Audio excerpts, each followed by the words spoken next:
Emperor Youth arrives to mete out punishment upon Ophelia for her transgressions. In the Grand Hall, he squarely faces Ophelia, leveling accusations of poisoning Sitara and plotting harm against him. He further exposes her treacherous bid to conceal the Emperor's will, paving the way for his decision to enforce stringent penalties according to the Empire's code. Ophelia's parting words form a menacing promise to unleash devastation upon the world. Her life concludes in a hail of arrows, signifying her execution. In another sequence, it becomes evident that Ophelia has been reborn anew, yet the anguish of the arrows that terminated her previous life persists. A chambermaid enters her quarters, bearing a tray of tea, but hastily withdraws, disconcerted by Ophelia's demeanor. Ophelia's saga is characterized by recurring demises and resurrections, with 4 preceding lifetimes already etched into her being. Tracing back her origins, Ophelia's genesis can be linked to her earlier existence as a trans migrant from the fantasy tome The Crown Prince Return. In this narrative, her reincarnation takes form as Ophelia, the ultimate adversary in the novel's tale. The original chronicle painted Ophelia as a malevolent figure who incarcerated Prince Youth within a tower and orchestrated the demise of his mother. The male protagonist, Youth, ultimately triumphed over various challenges, defeated his half-sister Ophelia, and ascended to become the emperor. However, Ophelia is determined to diverge from this predetermined fate. Upon her transmigration into the character of Ophelia, she yearned to reshape her destiny. In her initial life, Ophelia envisioned a world imbued with hues of pink and portrayed herself as a benevolent sister to Youth, her half-brother, who was confined in the tower. As a departure from the original storyline, Ophelia voluntarily relinquished her throne. Her life took a joyful turn as she entered a blissful marriage with Kirsten Kalaman Erhard, who held the role of the next master of the Magic Tower, a character known as the handsome extra in the novel. However, Ophelia's expectations were shattered when her husband, whom she had perceived as a minor and unassuming character, took a surprising turn. Kirsten unexpectedly declared that Ophelia should hold the title of emperor. Kirsten assured her that he had orchestrated everything for this purpose. Bewildered by his words, Ophelia's confusion deepened. After all, she had willingly relinquished her claim to the throne in favor of Youth, and believed she had no involvement left in such matters. Yet, her seemingly innocuous conversation with Kirsten led to dire consequences as she was accused of conspiring against Youth and condemned to execution by beheading for the grave offense of treason. Ophelia had anticipated her cycle of reincarnation to conclude, but against all odds, she finds herself reborn once more. In the current moment, she gathers her thoughts, rising from her recent gruesome demise by guillotine. As she gazes into a mirror, she is confronted with her reflection, discovering a transformation that has rendered her a decade younger. The revelation dawns upon her that she has transmigrated into the past, where her journey takes a new and unexpected trajectory. Frustration courses through Ophelia as the realization settles that her aspirations for a triumphant conclusion have been thwarted by an unforeseen betrayal from the very character she considered unimportant. Engaged in introspection, she grasps the stark truth that diverging from the original storyline will merely perpetuate her cycle of reincarnation. Meanwhile, the maid offers Ophelia tea before departing her presence. Immersed in her thoughts, Ophelia acknowledges that this marks her 5th reincarnation, each life shadowed by Youth's eventual usurpation of her identity. Determined not to surrender to this repetitive fate, Ophelia vows to transform her circumstances. This time, she strives to steer events differently. She contemplates a more peaceful end for herself, rejecting the agony of arrows that have repeatedly punctuated her demise. With newfound determination, Ophelia plots a path of change in her ongoing quest to rewrite her destiny. While some might view Ophelia's desire for a painless demise as indulgent, she understands that achieving this requires focused effort. To make it a reality, she must cease her tears and take proactive steps. Ophelia is committed to the necessary tasks, ensuring that when the moment arrives, her passing will indeed be painless and serene. Her plan involves relinquishing the throne to Youth, enabling her to gracefully conclude her life in tranquility and comfort. Ophelia grapples with the paradox of seeking a painless and comfortable death while fully aware of Youth's unyielding determination to subject her to the most agonizing demise imaginable. Simultaneously, she ponders the prospect of being reincarnated into a time when Sitara, Youth's mother and the Emperor's chosen one, was still alive. Sitara, who originated from a modest village in the north, held immense significance in Youth's life. Ophelia carries a profound remorse for the transmigration triggered by Sitara's death at her own hands. Her heart aches to rewind time and prevent this tragic event, convinced that Youth's enmity could have been averted had Sitara survived. However, Ophelia remains uncertain about the mechanics of altering fate. This contemplative moment is abruptly interrupted by the entrance of a maid, who offers a humble apology if the meal fails to meet Ophelia's expectations. Amidst this brief exchange, Ophelia senses the maid's palpable unease in response to her subtle sigh. This reaction intensifies her feelings of isolation and significantly deepens her curiosity regarding her own presence and the extent of her influence within the complex narrative that entwines their lives. Continuing her contemplation on peaceful ways of dying, Ophelia's thoughts drift to the palace. There, she encounters the maid Amy, who halts her progress and inquires Ophelia about her destination. Ophelia counters by questioning Amy about the duration of Youth's imprisonment. Learning that a year has passed since she incarcerated Youth, Ophelia seizes on the idea of orchestrating a comfortable death. She reasons that if she convinces Youth that he should be granted a merciful death, he, being the main character, will survive. This advantage of main characters is their exemption from death, a rule Ophelia acknowledges. Reflecting on her own power and position within the narrative, Ophelia realizes that she could have disposed of Youth with ease before. This revelation informs her new strategy for achieving a peaceful demise. Ophelia contemplates Youth's imprisonment, acknowledging its deceptively opulent facade while recognizing that he remains miraculously untouched by even the mildest illnesses. As the prospect of death proves elusive, Ophelia resolves that inducing suffering in Youth might offer an alternate route to realizing her goals. Amidst this internal struggle, she finds herself caught between the eagerness and reluctance to execute her plan with precision. Meanwhile, Amy is deeply concerned about Ophelia's outward appearance, fearing that it might cast a negative impression. Ophelia ponders if foreboding signs, like a prophetic blood rain, could materialize within the palace's confines. Simultaneously, Youth, the Empire's heir and Ophelia's half-brother, engages with Shauna. Youth openly expresses his desire to stroll alongside her under a sunny sky, symbolizing a longing for freedom. However, Shauna swiftly redirects his focus to Ophelia's involvement in his imprisonment. Despite the reminder, Youth quickly hushes Shauna, cautious of potential listeners who might catch her demeaning comments about Ophelia. In the corridor outside Youth's room, Ophelia stands at the precipice of a momentous encounter. Amid this scene, Shauna, a source of comfort for Youth, imparts soothing words, urging him to remain patient and trust in the eventual intervention of the Emperor for his release. This moment of reassurance is abruptly disrupted as Ophelia emerges, introducing an element of tension. Ophelia raises doubts about the elderly Emperor's ability to secure Youth's release, casting a shadow of uncertainty. Approaching Youth, she offers a polite greeting, yet her presence creates a tense atmosphere. Shauna's interruption curtails Ophelia's approach, leading to a question about her purpose. Acting on instinct, Ophelia delivers a threat to Shauna, a reflex from her past behavior. She quickly realizes the weight of her words and their impropriety. Youth shifts focus to Shauna, directing her to apologize on Ophelia's behalf. In a moment of introspection, Ophelia recalls her previous life where Youth's affection for her was evident. However, she questions whether his feelings were genuine or merely a facade, given her tragic destiny as a condemned traitor. Back in the present, Ophelia addresses Youth, downplaying the incident and advising him to let it go. With an air of calculated benevolence, she offers Youth a choice,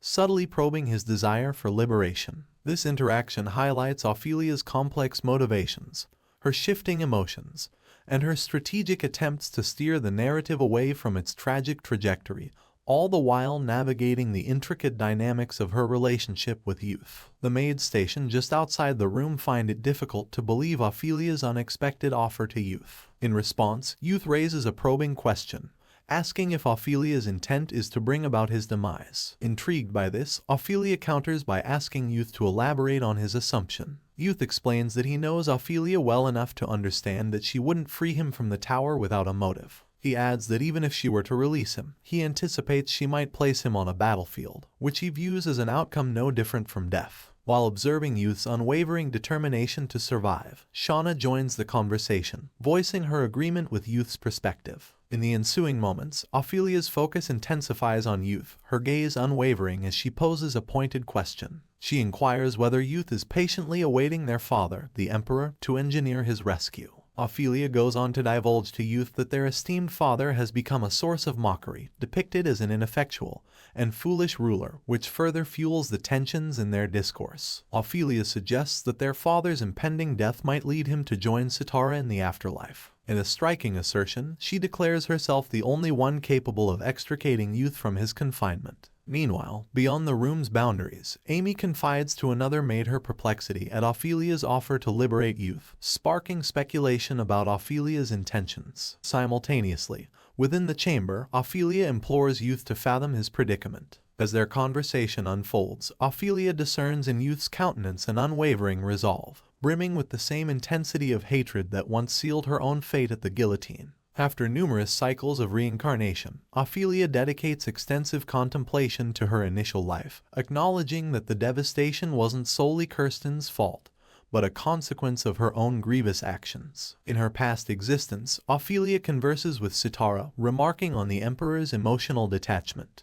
An intense exchange follows, leading Sitara to implore Ophelia for mercy, a plea accentuated by her own desperate vulnerability. Ophelia responds, asserting her determination to eliminate any obstacles obstructing her path. As the conversation evolves, Sitara beseeches Ophelia to spare Youth, and instead direct her vengeance towards her. With measured steps, Ophelia draws closer to Sitara, reminding her that accountability accompanies one's spoken words. With urgency, the maid swiftly traverses the entire palace, disseminating the grim news of Sitara's self-inflicted demise through poison. Shortly thereafter, Ophelia extends an unexpected olive branch to Youth, suggesting that they should find a way to cooperate. In the current timeline, Ophelia presents Youth with a stark ultimatum: either believe her and escape the situation, or resign himself to a life plagued by perpetual fear. After delivering her message, Ophelia takes her leave. In a moment that could sway either way, Youth surprises by rejecting a life bound by fear. Overcoming his initial inclination to succumb to the threat, Youth approaches Ophelia, declaring his desire to break free from this entanglement. He admits to his lack of insight into Ophelia's motives but articulates his fervent wish to liberate himself from this suffocating situation, fostering a dynamic shift in their relationship. Ophelia notices that Youth's newfound resolve has transformed him into a central figure, someone who is now defying his fears and taking control of his own narrative. Despite Shauna's warning about the danger, Youth remains unwavering, recognizing that staying trapped is equally unsafe. Despite his determination, Youth's emotions overcome him, and tears start to flow. Witnessing this vulnerable moment, Ophelia comprehends the depth of Youth's self-esteem and determination. Seizing the opportunity for a lighthearted comment, Ophelia playfully remarks on Youth's appearance, likening his crying to that of a kitten. Amidst her teasing tone, Ophelia's words carry a weight that underscores her growing comprehension and connection with Youth during this pivotal moment of transformation. Youth, taken aback by Ophelia's seemingly playful remark, appears visibly offended by her words. However, Ophelia doesn't evade the underlying truth, the glaring lack of trust that defines their relationship. She openly acknowledges this reality and proposes that they must confront it head-on. A butler inquires of Kirsten his intentions to venture out and offers a word of caution, perhaps hinting at potential hazards. Meanwhile, within the palace walls, Amy makes preparations for Youth's bath, ensuring that hot water is ready. She goes a step further by informing him of the lavender-infused water she's concocted for his relaxation. With a delicate touch, she adds a subtle hint of perfume to the mix. Accompanying these preparations, she presents Youth with a simple yet suitable garment for his use. As Youth engages in his grooming routine, Shauna enters with additional attire, only to find that Amy has already anticipated this need. Youth proceeds to cleanse himself thoroughly and dons the fresh attire, driven by the desire to evade any potential derogatory remarks from Ophelia. With Shauna as his guide, he embarks on an exploration of the palace gardens, where he's met with an astonishing display of beauty that takes him aback. The stunning vista before him prompts him to question the very existence of such a picturesque haven. Despite his underlying worries about Ophelia's impending presence, Youth's initial enthusiasm manages to linger as he absorbs the present moment. He even finds himself captivated enough to lead Shauna on a tour of the greenhouse and other enchanting corners of the estate, momentarily setting aside the looming concerns. Shauna, however, adopts a concerned tone, cautioning Youth about Ophelia's potentially dangerous nature and urging him to remain vigilant. Eventually, Ophelia summons Youth for brunch. Inside the palace, a mishap occurs as Amy accidentally spills tea on Ophelia's dress. Quick to apologize, Amy's remorse is met with Ophelia's forgiveness. Meanwhile, Youth starts to acknowledge the validity of Shauna's words, realizing the need to unwind and relax. On the other hand, Ophelia decides to take a break for the day, sensing that her interactions with Youth have brought out his stubborn side. Seated at the table, Youth takes his place as Ophelia informs him that they will now share lunch regularly, highlighting the extensive knowledge he needs to acquire as a prince. Ophelia's address of Youth as a prince astonishes those present. Meanwhile, Ophelia's resolute determination to navigate the situation becomes evident, and she reflects on the challenges that lie ahead. The thought of teaching him imperial studies adds to her considerations, and she contemplates the necessity of incorporating swordsmanship into Youth's learning as well. Youth seems to be under a lot of pressure, and Ophelia notices this. She encourages Youth to start eating. However, Youth struggles with using the utensils correctly, causing them to clumsily bump into each other. Playfully, Ophelia teases Youth for not being hard on himself about these mistakes. She informs him that he will be staying in the Rose Palace, the same place where Sitara resided. Curious about his preferences, Ophelia inquires how many maids Youth would like to have. Youth modestly replies that he only needs Shauna. Their conversation is interrupted by Amy's arrival, who informs Ophelia that Lord Erhard is present. Upon hearing Erhard's name, Ophelia is taken aback and drops her utensils in disbelief. She can't help but wonder why she has to hear Erhard's name at this particular moment. The mention of Erhard's name seems to stir unexpected emotions within her. Erhard holds a minor role in the novel, yet Ophelia's initial encounter with him left her feeling uniquely noticed. Despite this, Ophelia takes a deliberate stance to avoid any entanglement with Erhard in her current circumstances. Following this, Youth approaches Ophelia, presenting his untarnished utensils and explaining that they remain unused. Ophelia's response, conveyed through an angry expression, prompts Youth to retreat to his seat in a slightly annoyed manner. However, Ophelia's emotional state takes a turn as she grapples with the unsettling impact of hearing Kirsten's name for the first time within this new phase of her life. It becomes clear to her that her emotions are becoming increasingly complicated. Shortly after, Youth approaches Ophelia and inquires her about the identity of Lord Erhard, the individual mentioned by Amy. However, Ophelia's mind is occupied by her thoughts, pondering the reason behind Erhard's unexpected appearance. Meanwhile, Amy informs Erhard that Ophelia is unwell and unable to receive visitors. Initially, Erhard suggests that it's advisable to give Ophelia some space considering her illness. Yet, he quickly revises his stance, suggesting that his actions might have played a role in causing distress to Princess Ophelia. Initiating the conversation, Youth offers an apology for unintentionally eavesdropping on Ophelia's thoughts, his tone laced with genuine regret. Seizing the opportunity, he ventures to inquire about the significance of Erhard, especially considering Ophelia's noticeable reaction upon the mention of his name. In response to Youth's probing question, Ophelia opens up and reveals that Erhard is not a negative presence in her life. Rather, he embodies virtue and possesses a distinct identity as a wizard. She elaborates further, describing Erhard as an extraordinary individual who stands out, notably as a skilled practitioner of magic. An intriguing twist emerges as Ophelia explains that due to the puzzling disappearance of the Mage Tower's owner, Erhard has risen as a contender for the coveted role of the next Tower Master. As Ophelia engages in an assessment of Erhard's character, her mind grapples with the contemplation of whether someone of his caliber could ever be involved in acts of treason. In addition to her musings on Erhard, Ophelia delves into her reflections on wizards in general, underlining their distinct lack of materialistic concerns and highlighting the fact that Kirsten's appeal transcends mere wealth or riches. Moreover, Ophelia imparts to Youth about the concept of infinite magic power in this age of magic, explaining that the individual with the most immense and boundless power is Lord Kirsten Kalaman Erhard. However, she swiftly recognizes the need to compose herself and set aside these thoughts for the moment. In response to Ophelia's inquiry, Youth expresses satisfaction with his meal, stating that he is content and requires no more. Amidst her contemplations, Ophelia ponders the possibility of Youth recalling Kirsten's visit. She discerns that it is imperative for Youth not to become intrigued by Kirsten's pursuit of her, prompting her to resolve that she must ensure Youth remains disinterested in the matter. Moreover, Youth inquires of Ophelia the reason behind a prominent wizard such as Lord Kirsten visiting her. He makes it clear that he intends no insult by asking, yet he expresses his fascination, noting that he has only encountered tales of such wizards within the pages of imperial history books. Ophelia, upon discovering Youth's familiarity with the imperial literature, speculates that Shauna may have discreetly introduced him to those books,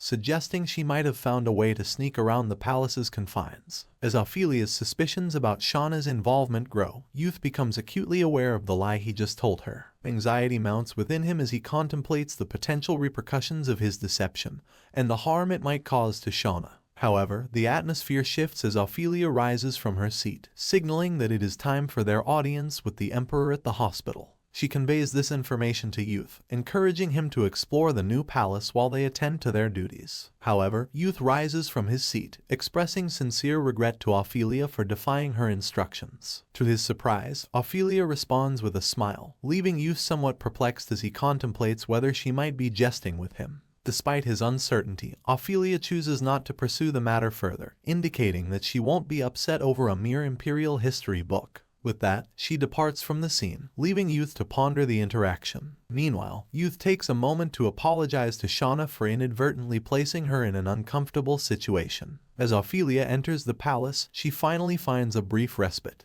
She reflects on how the innocent words of a 10-year-old boy can stir such profound emotions within her, even likening it to a sensation of dying. Simultaneously, she takes solace in the fact that her clever diversion managed to distract Youth effectively, causing him to forget about Kirsten's visit. Amy arrives holding a teddy bear and addresses Ophelia. It's revealed that Lord Erhard has sent the teddy bear as a gift, enchanted with a spell that grows in power over time. Amy informs Ophelia that Kirsten mentioned he would come again and expressed a strong desire to meet her. Ophelia is taken aback by the idea that Kirsten would want to visit her once more. Amy seeks guidance from Ophelia on how to handle this situation. Ophelia responds with disbelief, asserting that such a scenario could never occur. She strongly emphasizes her stance, declaring that regardless of how many times Kirsten expresses his wish to meet her, she will not entertain the idea. Ophelia is resolute in her decision to avoid any encounters with Kirsten. Upon Amy's inquisitive glance, Ophelia promptly issues a clear directive for her to promptly return the gifted item to Kirsten.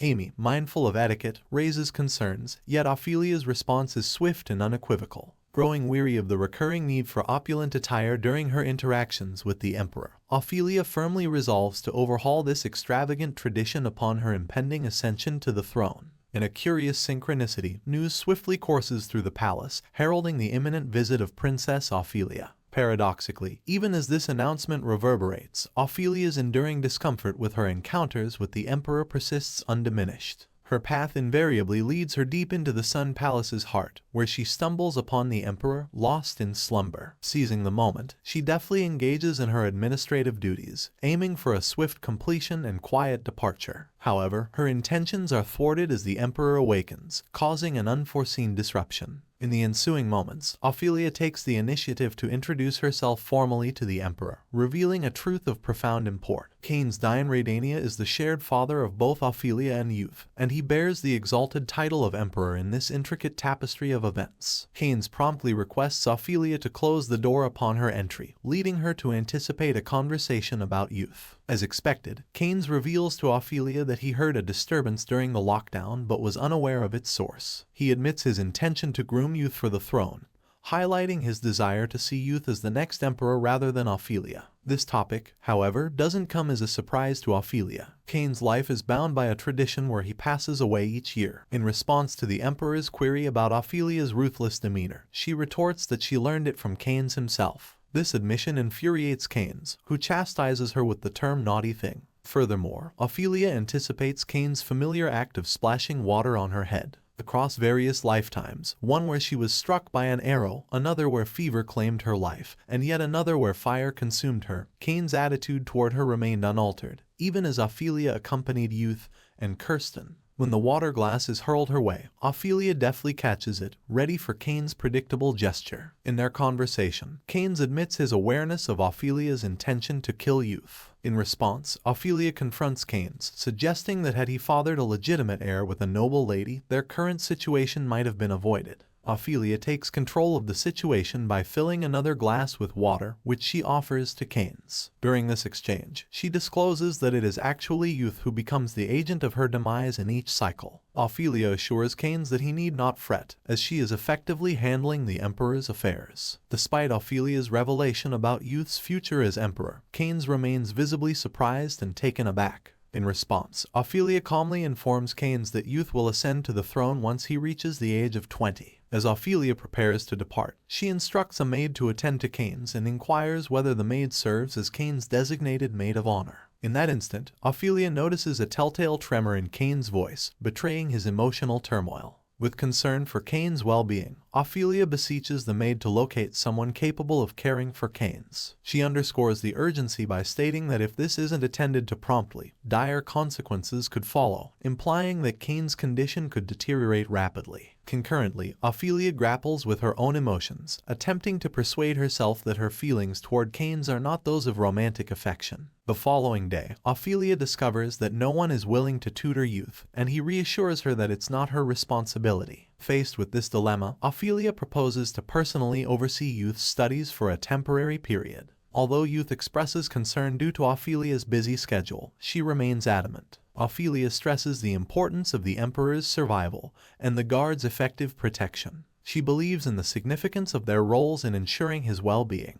Despite youth's hesitations, Ophelia is resolute in her decision to assist him in his studies and support his growth. Subsequently, she proposes that youth retreat to his room if his queries are exhausted, her intent being to distance herself from his presence. These efforts stem from her curiosity about the depths to which their relationship might strain. Engaging Shauna, Ophelia solicits her assistance in locating a replacement for her tutoring responsibilities. Meanwhile, youth finds himself isolated in his quarters, attempting to eavesdrop on Ophelia's discourse with Shauna. Alas, their words remain frustratingly unintelligible to him. Summoning his courage, he seeks Ophelia's permission to pose a question. Ophelia acquiesces, anticipating an innocuous inquiry. Yet, youth's query catches her off guard. He probes why she refrained from killing him upon their escape from the tower. Ophelia is taken aback by the directness, offering a cryptic response that suggests youth's vulnerability could render him susceptible to manipulation. She leaves a veiled hint that time will unveil an answer, a truth he will grasp as he matures. Ophelia acknowledges that he will need to remember her response to his question as he grows up. Privately, she acknowledges the complexity of the situation and the many factors to consider before giving a definitive answer. Just then, Amy interrupts with a knock on Ophelia's door, offering her a bath. Ophelia declines the invitation for a bath, but welcomes Amy into her room. Inside, Ophelia notices that her mattress and dressing gown have been replaced. As they converse, Amy offers Ophelia a flower that was on the brink of wilting. Ophelia recognizes this unique blossom, originating from the northern region. This flower emits a luminous glow during the night and is a privilege exclusively reserved for those of noble birth. However, the northern area is fraught with perilous monsters, rendering it an abandoned and lifeless land. Transporting the flower there through conventional means would be an insurmountable challenge, leading Ophelia to ponder who possesses the ability to achieve such a feat. Amy then reveals that the flower was a gift from Kirsten, conveyed through magical means. This disclosure instantly triggers realization in Ophelia. Kirsten must possess formidable magical powers, leaving Ophelia both intrigued and bewildered by the enigmatic figure's actions. Ophelia's curiosity grows regarding Kirsten's motivations behind the lavish gifts he sent her, and the reason for Amy's joyful demeanor becomes clear. Amy reveals that Kirsten intends to visit Ophelia in the near future. In response, Ophelia expresses a developing headache and a sense of impending danger. She's plagued by a foreboding premonition. Realizing that Kirsten's interference has become a recurring issue, Ophelia determines not to allow him to disturb her further. This prompts her to ask Amy for commoner's attire, a request that puzzles Amy. Ophelia's decision marks the commencement of their shared adventures beyond the confines of the palace. Through their escapades, Ophelia learns that Amy is a maid to a notorious princess, infamous for her cruelty. This princess lives in constant fear of assassination, an aspect of her life that Amy experiences acutely. Despite the princess's reputation, Ophelia and Amy venture into the streets incognito, enjoying a simple outing like any other couple. It appears to be a rare moment of shared pleasure between Ophelia and Erhard.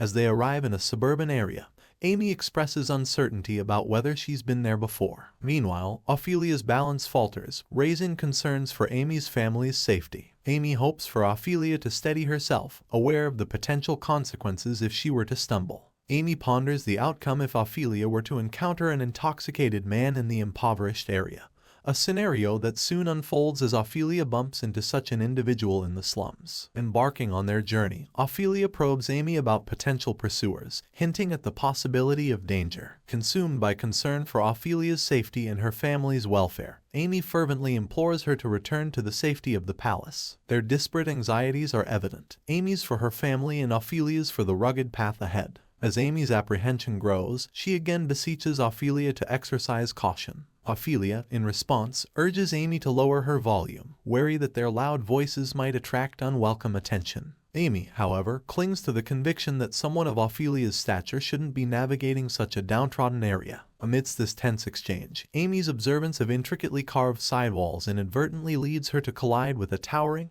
robust man. Ophelia's quick perception notes that the man's clothing is tainted with blood. This unexpected encounter disrupts their journey, causing Ophelia to lose her balance. Faced with two potentially perilous outcomes, a backward fall onto the treacherous road or a forward collision with the man, Ophelia's predicament becomes precarious. In the nick of time, the man steps in, firmly grasping Ophelia and averting harm. Amy rushes to assess Ophelia's condition and directs her ire at the man for his interference. Unperturbed, the man levels an accusation at Ophelia, insinuating that she deliberately lured Amy into this perilous locale. He gestures toward a carriage driver as an example, insinuating that Amy might share a similar fate. Revealing the grim reality of the situation, the man explains that this location is where slave traders gather for their illicit transactions. He substantiates his claims by displaying sale papers, highlighting the dire circumstances they are in. It appears that Amy might have been inadvertently added to the list of slaves up for sale due to Ophelia's actions. Anticipating Amy's next move, Ophelia expects her to seek help, prompting Ophelia to assure Amy that she won't be held responsible for their current predicament. As this unfolds, the man is taken aback by the sight of an aristocrat comforting her maid. Soon, he begins to depart, perhaps due to the unusual situation. However, Ophelia intervenes, halting the man's departure. She politely requests him to spare just 5 minutes of his time to stay with Amy. When questioned about the reason, Ophelia explains that she has something to retrieve. Acknowledging the dangers of leaving Amy alone in such a place, Ophelia earnestly implores the man to stay with Amy until she returns, ensuring her safety. The scene captures the unexpected interaction between Ophelia, Amy, and the man in the midst of a potentially perilous situation, highlighting the intricate dynamics and emotions at play. However, the man dismisses any concern for their safety, advising Ophelia to return home. With his words, he departs and knocks on a nearby door, which is answered by a child. As the man's attention shifts, Amy lets out a sigh of relief and encourages Ophelia to head back home. Despite Amy's suggestion, Ophelia remains resolute in her purpose,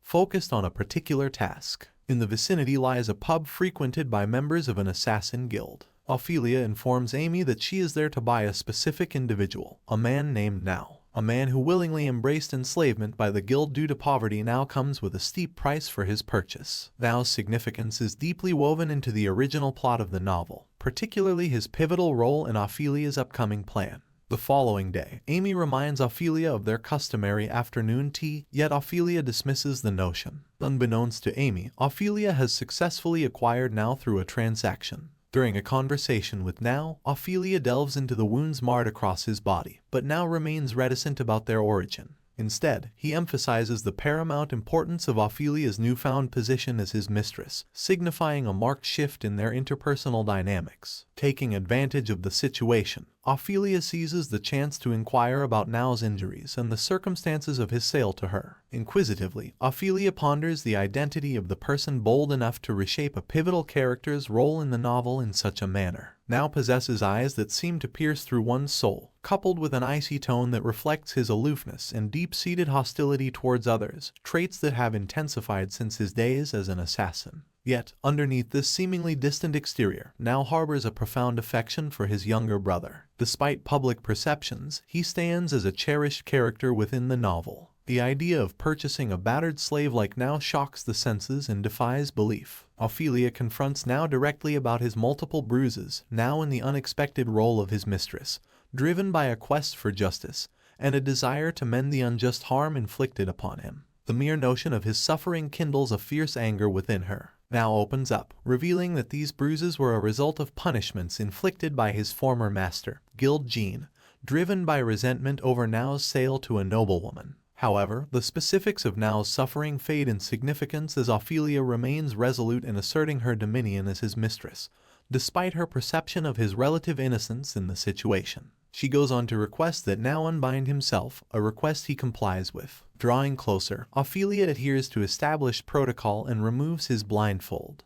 In this moment, as the blindfold falls away, Now recognizes Ophelia from their previous encounter near the guild hall. Ophelia introduces herself by name and reveals her title as the crown princess of the empire. This revelation dawns on Now that he now resides within the imperial palace. Ophelia advises him to conceal his surprise at this realization. Pressing on, she unveils her intentions to Now, sharing her ambition for him to become her escort, a role deeply resonant with his past as an assassin. Now's immediate assumption is that Ophelia wishes him to assassinate the prince. Swiftly, he vocalizes his refusal to carry out such an act. To Now's astonishment, Ophelia clarifies her request. She asks Now to end her life in the least painful manner possible when the opportune moment arrives. Perplexed, Now voices his confusion to Ophelia, struggling to comprehend her intentions. Ophelia remains resolute and elucidates her intricate scheme, making it clear that she intends to craft her own death to appear as a suicide rather than orchestrating an assassination. She assures Now that a secure sanctuary has been prepared for him, a place where he can live out his days in peace. To enhance her proposal, Ophelia dangles a tempting bait, a substantial collection of jewels. She holds a strong belief that Now will find it hard to turn down her offer. With the riches promised, she contends that Now and his brother could live unburdened by financial concerns. However, Now takes a surprising and firm stand, flatly declining the proposal. He emphasizes that despite being Ophelia's slave, he won't yield to her request. In the original storyline, Now carries a deep-seated animosity towards Ophelia, even being labeled as Youth's right-hand man and the eventual betrayer. The unease that Ophelia feels in Now's presence intensifies as she realizes he holds the means to eliminate her, yet he staunchly rejects the opportunity. Furthermore, Now demonstrates his willingness to sacrifice his life rather than take Ophelia's. In a surprising move, Ophelia presents an incredible proposal, the promise of a castle. Despite the appeal of such a grand offer, Now stands firm in his determination. He remains resolved that he would prefer to face his own end rather than be responsible for ending Ophelia's life. Ophelia grapples with the challenge of managing Now's staunch stance when an unexpected knock interrupts their conversation.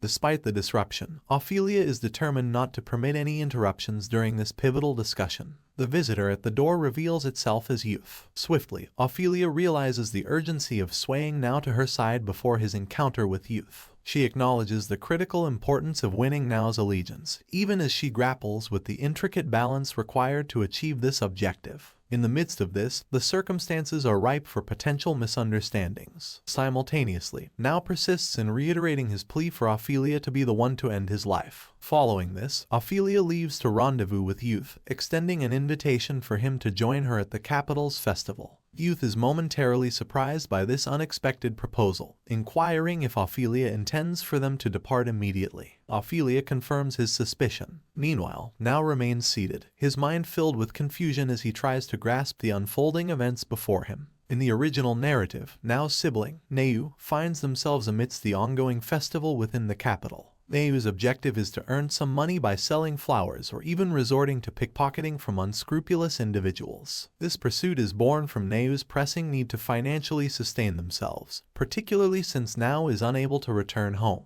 However, Neu's venture takes an unexpected twist as they become ensnared and held hostage, compelling Now to adhere to Ophelia's demands, which extend to the daunting task of assassinating her. Despite Ophelia's reluctance to involve Neu, she recognizes the necessity of manipulating Now's compliance through this method. Against the backdrop of the festive atmosphere, Ophelia muses that this level of excitement might not be excessive for Youth, her brother. Opting for a respite, she extends an invitation to Youth, encouraging him to explore freely. However, when Youth addresses Ophelia as Your Highness, she swiftly insists he refrain from using that title to avert unnecessary attention. As the weather cools, Youth voices his unease about being left alone in the bustling streets. Ophelia responds by assuring him, prompting him to immerse himself in the festivities without apprehension. Youth eventually departs, his worries somewhat alleviated. For Youth, Ophelia remains an enigmatic figure, a complex puzzle to unravel. Meanwhile, Ophelia embarks on her own quest, searching for Neu, her thoughts consumed by their whereabouts. As Youth ventures through the surroundings, he uncovers a surprise. Shauna has provided him with a sum of 5 shillings, affording him the means to partake in the festival's offerings and enjoy its delights. Contemplating his options, a young flower vendor approaches Youth, proposing to sell him flowers at a modest cost of 5 shillings. Intriguingly, this vendor is none other than Neu, Now's younger brother. In a quick succession of events, Youth hurries back to Ophelia, disrupting her plans sooner than she anticipated. Ophelia's slight annoyance stems from Youth's swift return, just as she hasn't located Neu yet. This unexpected interruption complicates her efforts. Additionally, Youth's address of her as sister leaves Ophelia with mixed emotions. As Youth approaches, he presents Ophelia with flowers he has purchased, extending his gratitude for her continued care and guidance despite her busy schedule. He hands over the flowers, expressing appreciation for her tutoring and support. Youth's heart aches at the sight of Ophelia's tears, spurring him to contemplate asking her to stop crying. However, he chooses a more transparent approach, admitting to Ophelia that he bought the flowers for the sake of convenience. Ophelia, her sorrow momentarily forgotten, shares that the flowers emit a delightful fragrance, her gesture of rubbing Youth's hair serving as a silent token of gratitude. In return, Youth expresses his heartfelt thanks to Ophelia for understanding his need to venture outside. Amid their candid exchange, Ophelia astutely observes Youth's trading habits and humorously recommends an economics class, alluding to his decision to trade a scarf worth a substantial 400 gold bars for a bouquet of flowers. Baffled by the scarf's mysterious disappearance, Youth's mind races to pinpoint when he might have lost it. A recollection surfaces. Neu, a mischievous child, had approached Youth under the pretense of presenting the flowers, cleverly making off with the scarf. In the midst of unraveling the scarf's fate, Youth discloses to Ophelia that he acquired the flowers from a young boy named Neu, shedding light on the origins of his recent transaction. Upon hearing Youth's tale, Ophelia is visibly relieved that Youth is embodying the role of the main character in their unfolding drama. However, their conversation takes an unexpected turn as Youth suddenly bolts away, asserting that Neu couldn't have gone far. In an instant, Ophelia comprehends the reality. Youth has been pickpocketed by Neu. She urgently calls after Youth to wait, but he disappears into the distance. After a frantic pursuit, Youth eventually catches up to Neu, panting heavily but resolute. He confronts Neu head-on, his tone unwavering, revealing his knowledge of Neu's theft. Their confrontation takes a surprising twist when Youth's astonishment is evident. Neu is on the ground, beseeching for assistance, attempting to escape from a brawny man who had been observantly shadowing Neu during his flower sales to Youth. The formidable figure before them reveals himself as a thug who routinely exploits Neu. A shiver of recognition runs down Ophelia's spine as she recalls this man from her past life. Vivid memories resurface of his cruel grip on Neu, coercing him into thievery and seizing all profits, leaving Neu ensnared by his oppressive control. Regrettably, it becomes clear that the thug has regained dominance over Neu's fate once more. Exerting his authority, the thug brusquely dismisses Youth and Ophelia, firmly asserting his intent to handle Neu while urging them to depart. Youth, perplexed by this sudden shift, is torn, especially after Neu's recent plea for help. As the tense scenario unfurls, the thug makes a grab for the scarf in Neu's possession. Neu resists with determination, acutely aware of the scarf's profound significance. He believes that safeguarding the scarf might enable him to aid his brother, now in some capacity. This tense standoff underscores Neu's unwavering resolve to shield the scarf, and, by extension, his brother's interests. For Ophelia, an eerie realization dawns. This present scene eerily mirrors the past, echoing what unfolded in her previous life. In the midst of this complex situation, Youth grapples with a pivotal decision: whether to intervene, safeguard Neu, and confront the thug, all while he stands in the presence of Princess Ophelia. Ophelia turns to Youth for guidance, inquiring about their course of action. Youth acknowledges that stealing is wrong, but leaving Neu in jeopardy isn't morally right either. Now safety becomes a priority for Youth, stressing the significance of ensuring Neu's well-being. Acknowledging Youth's empathy, Ophelia decides to act upon his suggestion. Swiftly summoning her guards, they promptly converge at the scene. Ophelia identifies the threatening man and commands her guards to inflict upon him a fate he would prefer over life. With determination, the guards confront the thug, unleashing a swift and unrelenting assault. Their actions emphasize their commitment to justice. In response to Youth's curiosity, Ophelia confides that her foremost concern was alleviating any potential stress on him. She explains her decision to maintain the guards' presence in secrecy, only revealing them when absolutely necessary. This resolution underlines Ophelia's dedication to Youth's welfare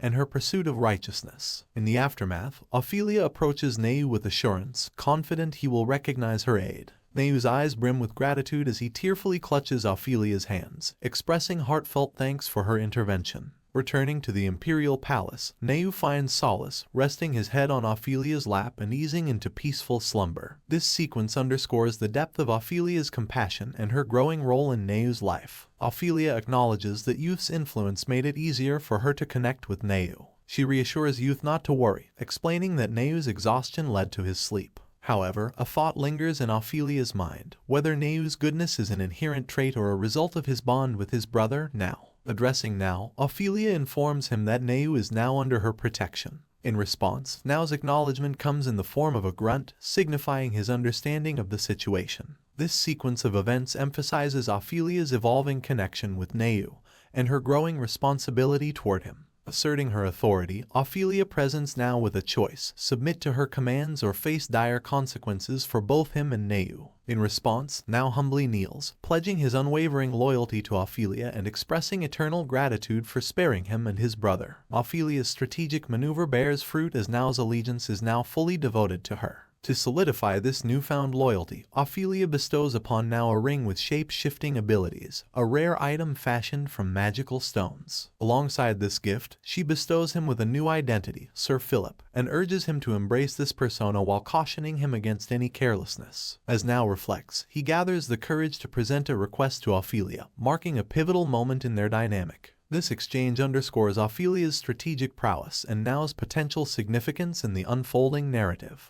In a contemplative moment, Now opens up to Ophelia, revealing the introspection he underwent during his solitary period. He candidly questions why someone like Ophelia, who seemingly possesses everything, would desire death. After a brief silence, Ophelia responds, admitting her challenge and articulating an answer that he can truly comprehend. Breaking the seriousness of the moment, Ophelia addresses Now by his true name, pausing abruptly before adopting the new identity of Philip. This exchange showcases the depth of their interaction, shedding light on Ophelia's complex emotions and Now's willingness to question and understand.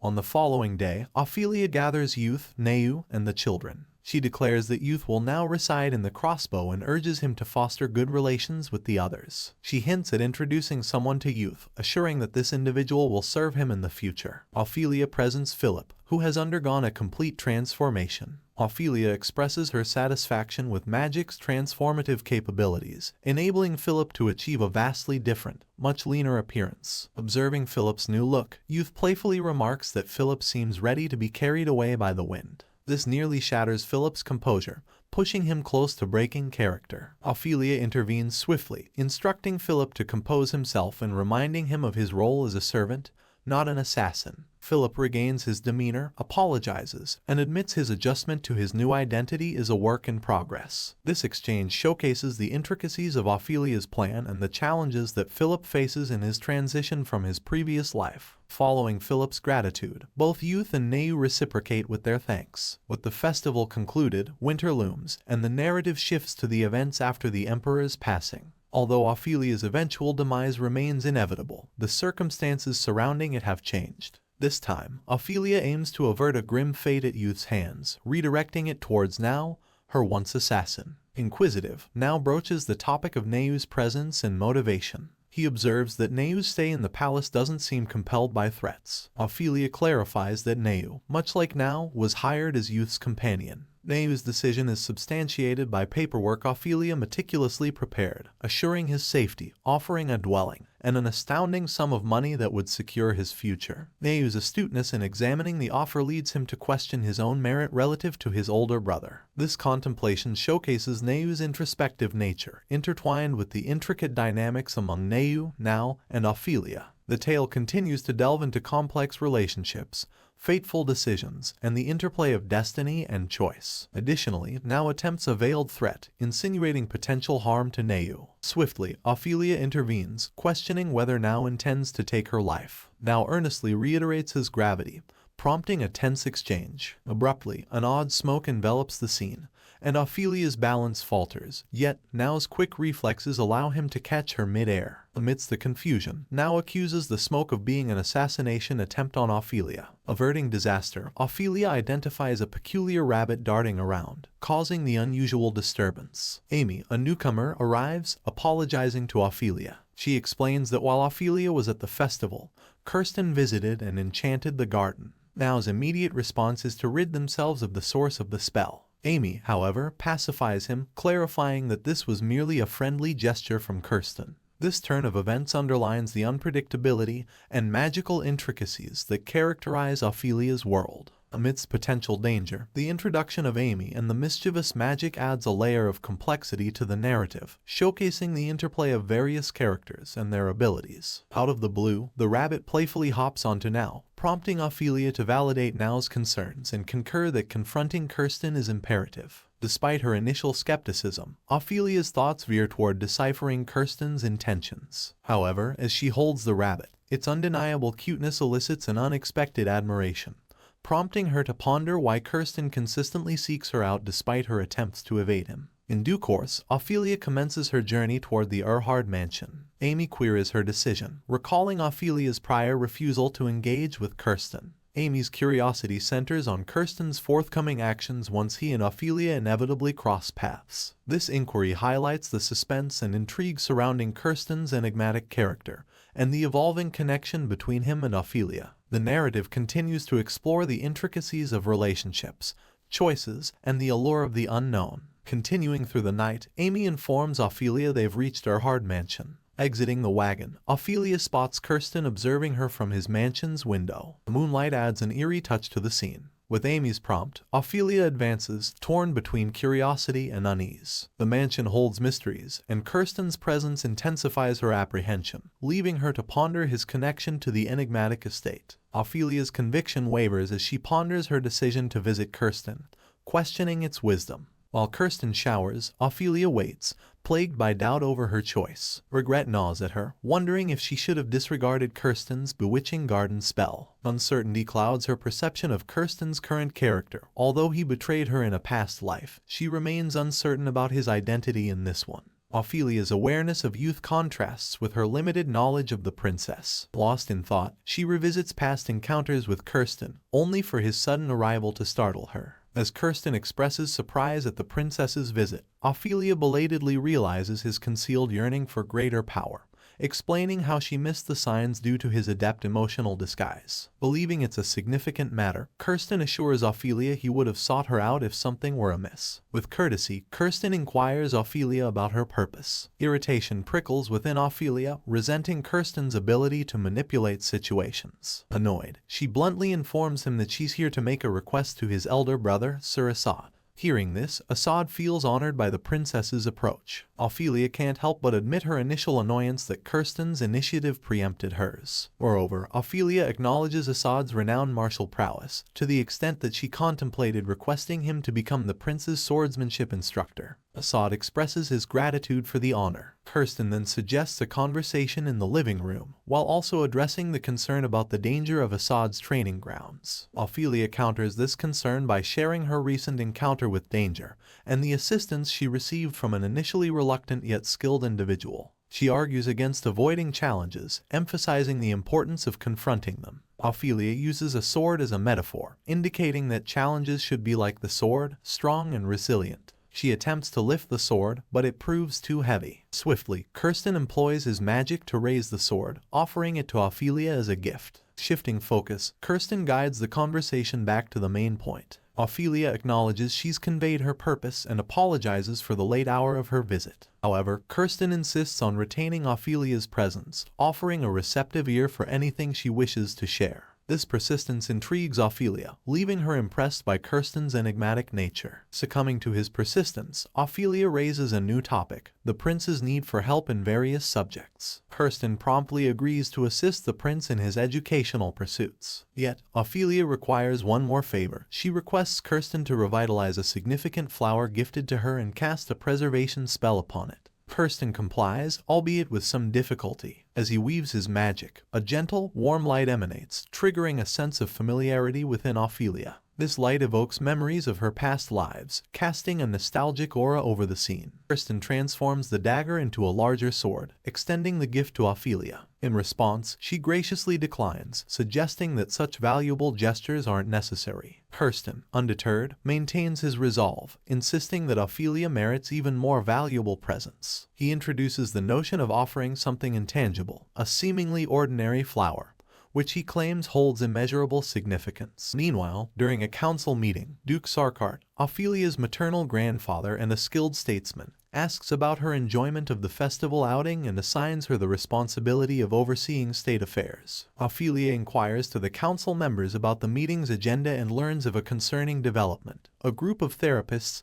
has emerged in the slums. These practitioners reportedly use cutlery to harm and thread to heal. Ophelia contemplates dismissing the matter and suggests increasing the number of therapists. A man interrupts hastily, advocating for divine treatments from priests at the temple instead. This revelation sets the stage for Ophelia's strategic decision-making amid the complex dynamics of the council meeting. Meanwhile, Ophelia's attention wavers from the meeting, consumed by concerns about the elusive Kirsten. The council's proceedings slip past her awareness. Simultaneously, on another wing of the imperial palace, Amy approaches Youth, engrossed in a game of hide-and-seek with Neu. Noting the time for Kirsten's history class, Amy addresses Youth. Yet, Youth is weighed down by unexplained stress. Upon entering the classroom, Youth's gaze falls upon Kirsten, sparking his curiosity about Ophelia's choice to assign Kirsten as his tutor. Driven by this query, Youth approaches Assad, seeking insight into whether Kirsten might have enchanted Ophelia due to his formidable wizardry. Assad candidly reveals Kirsten's role as his sibling, leaving Youth astonished. Armed with this new knowledge, Youth contemplates addressing Ophelia directly. However, encounters between them have been scarce since the festival. Youth ponders whether Kirsten holds a special place in Ophelia's heart, given her introduction of him to Youth. In these interconnected events, Youth's contemplation mirrors his desire to unravel the mysteries surrounding Ophelia's choices and Kirsten's influence. The palace's bustling corridors become a backdrop to these intricate relationships, as Youth's journey to uncover the truth is set into motion. Meanwhile, Youth pores over a family tree book, revealing his status as Ophelia's half-brother. Seated alone in the garden, Shauna approaches him, voicing concerns over his early departure from class. Youth worries that his dinner with Ophelia will be similarly brief. Shauna takes him to the garden for a meal. There, Youth spots the flower he gifted Ophelia. Amy informs him that Ophelia requested Kirsten to cast a preservation spell on it. As the council meeting winds down, preparations for a simple meal are underway.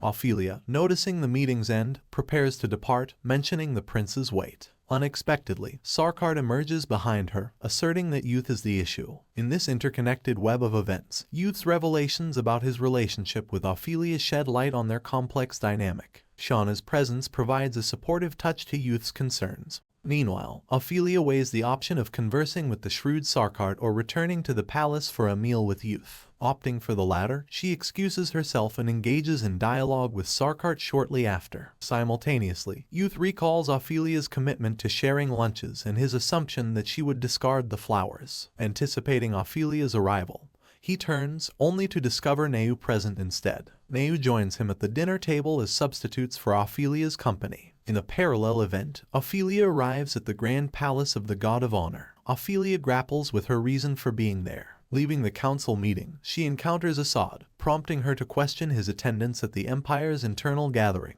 She ponders why a figure as esteemed as Sarkard desires a meeting with the amiable Assad. Concerned that Assad might become entangled in Sarkard's agenda, Ophelia resolves to address the situation promptly. In a touch of irony, Assad remarks if this is Ophelia's first midnight visit to Erhard edifice, alluding to the late hour. However, Ophelia is intent on understanding Assad's presence when he unexpectedly expresses a desire to showcase the Grand Palace's magnificence to her. Intrigued, Ophelia agrees to accompany him. Observing Erhard's family members lacking political acumen, Ophelia contemplates to herself. Assad then apologizes for his prior behavior. While attempting to remove a leaf from Ophelia's attire, his actions elicit her scolding. It becomes evident that aristocratic etiquette is a foreign realm to Assad. Ophelia reassures him that an apology isn't necessary, instructs him to remove his coat, and leave. During their interaction, Assad notices Ophelia's fatigue, prompting her to ponder how apparent it is. As they make their way towards the Grand Priest, Ophelia reflects on the course of events that led her to the God of Honor's Grand Palace. In the presence of the Grand Priest, Ophelia is confronted with a pressing matter: the therapist's actions. The Grand Priest urges her to take action against this injustice. While Ophelia contemplates the priest's intentions, she also worries about possible repercussions. She fears offending the priest, suspecting his alliance alliance with the aristocrats. Ultimately, her concerns stem from the consequences she may face at the hands of youth, underscoring the intricate web of loyalties and potential risks that surround her decisions. As Ophelia navigates the complexities of palace politics and alliances, her inner thoughts, interactions with Assad, and encounter with the Grand Priest paint a vivid picture of her struggles and the challenges she faces in her role as a leader. This surprising turn aligns with Ophelia's plan. She announces her decision to endorse the therapist's actions, aiming to motivate them. The Grand Priest queries her abrupt choice, but Ophelia declines to elaborate. Despite potential repercussions, she reaffirms her commitment to her course, citing the people's demand for therapists. This leads her to advocate for meeting those needs, even if it invites criticism. Contrary to expectations, both the Grand Priest and Assad respond positively, expressing contentment and agreement with Ophelia's strategy. Playfully dismissing their enthusiasm, Ophelia reminds them that one good action doesn't define her overall character. This plot twist underscores Ophelia's calculated leadership approach. The Grand Priest and Assad's support highlights their faith in her decisions and willingness to embrace unconventional solutions. Ophelia's pragmatic approach to addressing public demands, regardless of potential backlash, showcases her dedication to her role as a leader. Ophelia's heart races in that instant. Assad notes that a child on the street perceives Ophelia as a kind person, yet no one has dared to openly acknowledge her affectionate nature. Later, Ophelia inquires the priest about the type of tea she's consuming, and the priest explains its restorative effects against exhaustion. Ophelia then makes a request for a priest to be sent to the imperial palace, as she intends to ask a favor of them. Eventually, she chooses to take a brief nap to replenish her energy. Nonetheless, this situation triggers memories in Ophelia of moments when she would weep in solitude.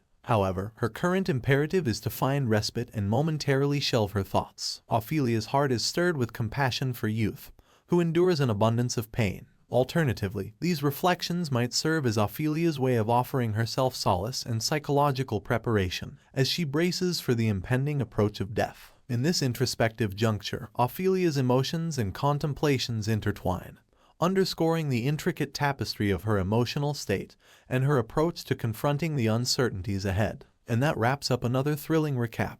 But the adventure doesn't end here. Prepare to be shocked by our second recap's unexpected plot twists and witness the evolution of your favorite characters. Subscribe to our channel if you want more twists, turns, and heart-pounding stories. Stay tuned for our next recap.